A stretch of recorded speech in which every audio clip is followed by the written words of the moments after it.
Dyna-Glo dinner recipe.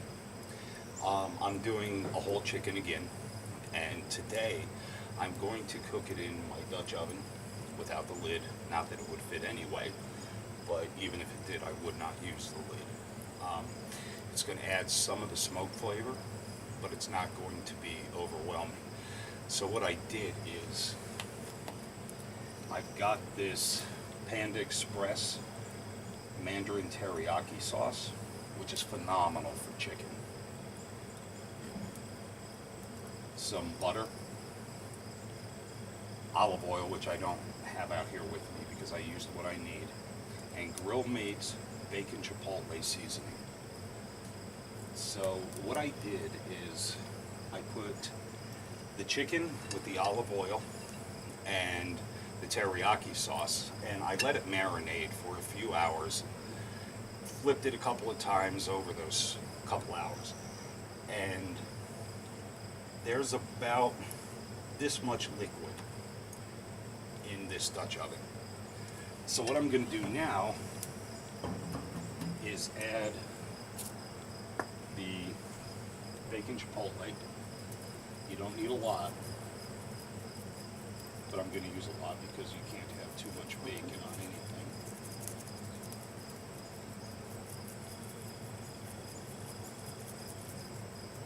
And that's not really a lot. And I did put a quarter stick of butter inside the cavity of the chicken. So the Dyna-Glo's been heating up for probably 15 minutes, and I'm going to try and keep this at 165 degrees. I should mention that the chicken is completely thawed, but I'm going to keep this at as close to as 165 degrees as I can for a few hours. Halfway through, I'm going to rotate this chicken in here, and everything that's cooked into the bottom will drizzle down through the top. Actually, this is the bottom, so vice versa. Everything that's cooked through the top is going to drizzle down through the bottom.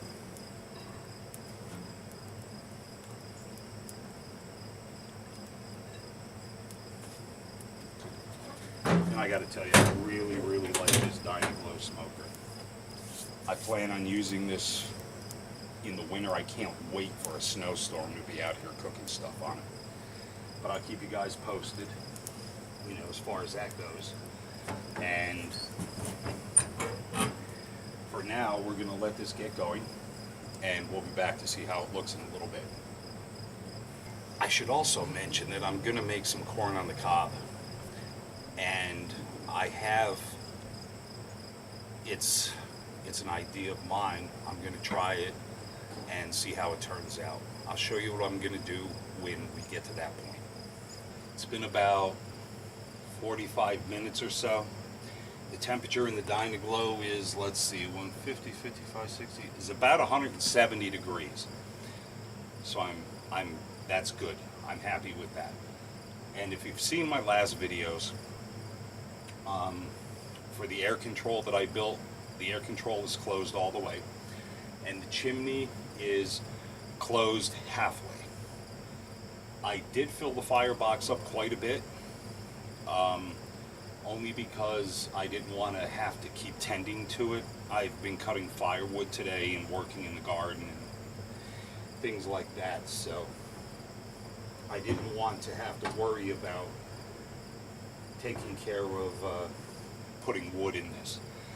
So what I'm going to do now is I'm going to flip this chicken, and for the corn on the cob, step one is to put the corn in for about 30 minutes.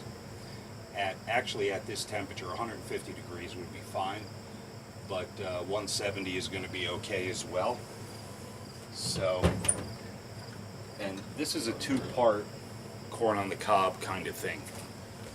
I really don't want crispy burned skin on the chicken.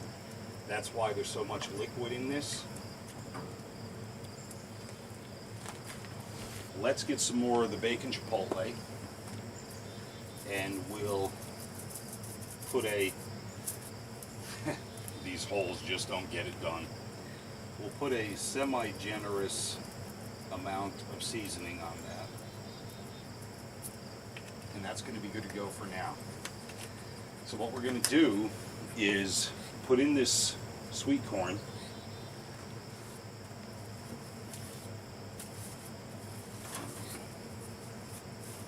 Like I said, for about 30 minutes. And I have 6 ears. Well, I only have 2, but I have 6 ears of corn.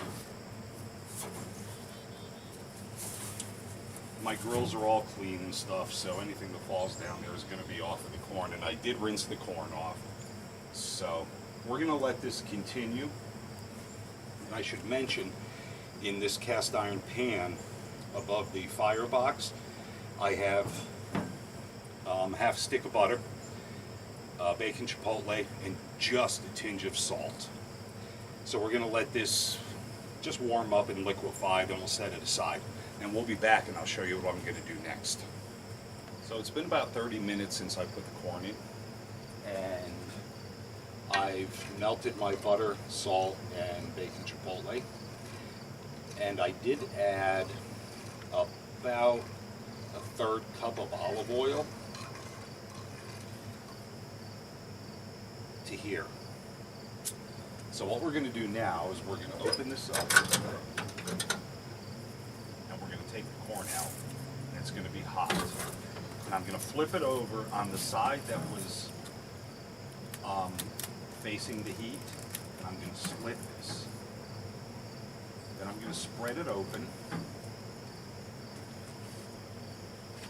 and I'm going to put a couple of teaspoons of this mixture inside of the husk.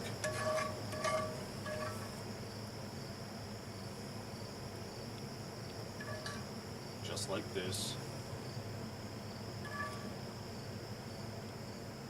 So again, the side that was towards the heat is now up, that I cut open.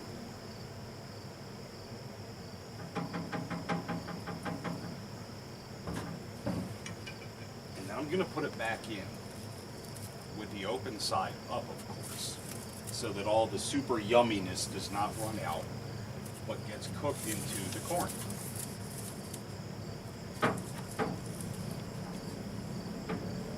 This is a very easy, no mess way. I mean, unless you like your corn plain, but I don't. I like butter and salt, and a little bit of bacon flavor is just phenomenal. Okay, now what I'm going to do is I'm going to flip this chicken one last time. Now I'm going to pour what's left of the olive oil, bacon chipotle, butter, and salt right over top of this chicken. I don't want to waste any of it.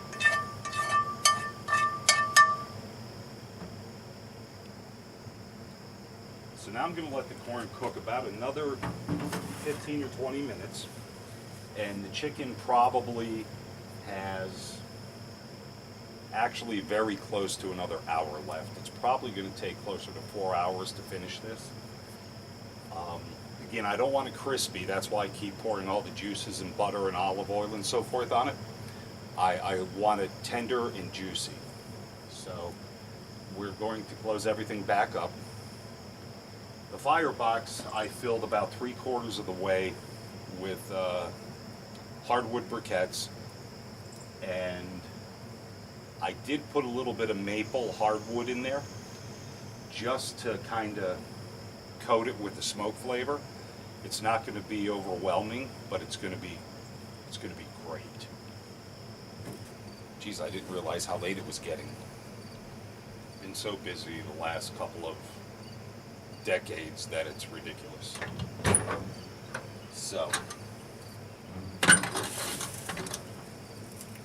don't know if you can see that, but the awesomeness is ensued, wrong word, infused in the corn.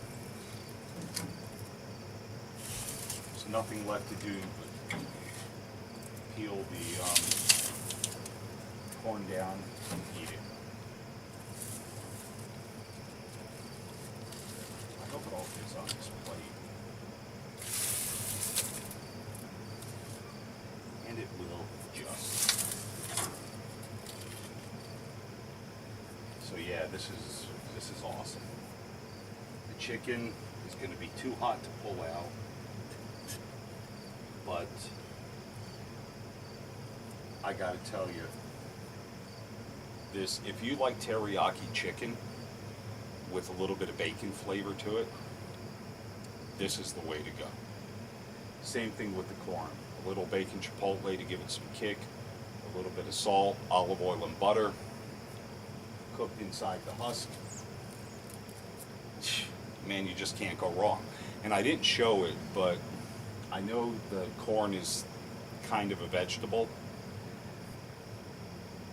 From my garden, which by the way has been pathetic this year, but I was able to get some corn, some potatoes, onions, a little bit of garlic, some green beans, tomatoes, and I mixed that all up in a pot, sliced them up, put some olive oil, my go-to thing, butter, bacon chipotle, a little bit of salt and pepper and garlic, and this is going to be my dinner: the chicken, the corn, and the mixed vegetables. The chicken's not mine, it was store-bought. I just wanted to bring you guys along on this video and show you the recipes or the concoctions that I use to make the food. So you guys enjoy your Labor Day weekend, and hope all is well, and we'll talk soon.